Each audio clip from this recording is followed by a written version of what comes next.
When I moved in-house, I experienced this process, which I think is very familiar to lots and lots of in-house lawyers.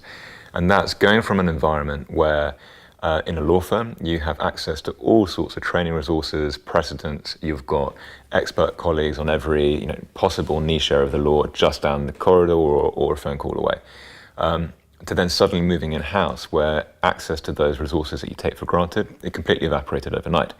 And I found myself having to, with a completely blank piece of paper, work out in our company how was I going to keep up to date on developments, how was I going to get trained, how would I know what's going on in the market.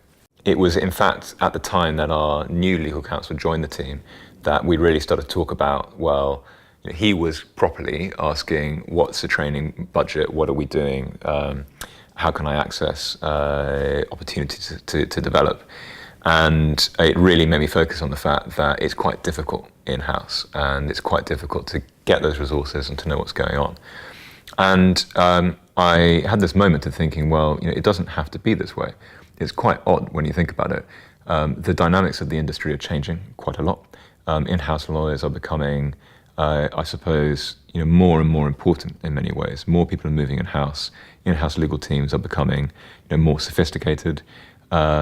And the fact that still it can be quite difficult to get hold of the right development resources.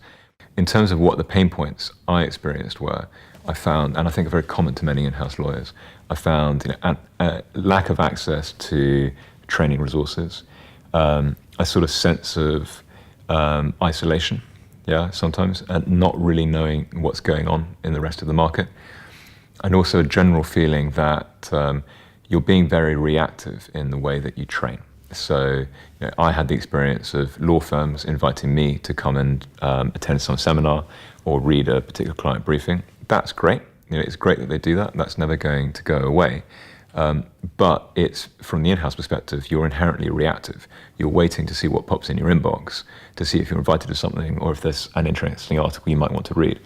It's a bit more difficult to be proactive and to go to a single place and find lots of really good, relevant content for you. So those are some of the pain points that I was trying to address. And in parallel, I'm an avid consumer of media like TED Talks, or getting a little bit more niche, Khan Academy, Udemy, these sorts of online consumer-orientated sort of education platforms, right? So I will quite frequently listen to a podcast or watch a TED Talks video while making dinner or traveling into work in the morning. And I just felt that there was this seemingly strange disconnect between the way that I live my life as a sort of human being outside of the office and then professionally how I have to keep up to date. It's almost like it's almost a generation apart in terms of the resources that are easily available. And so I thought that building a platform that felt a bit more like a consumer internet experience, something like effectively TED Talks for lawyers would be particularly interesting.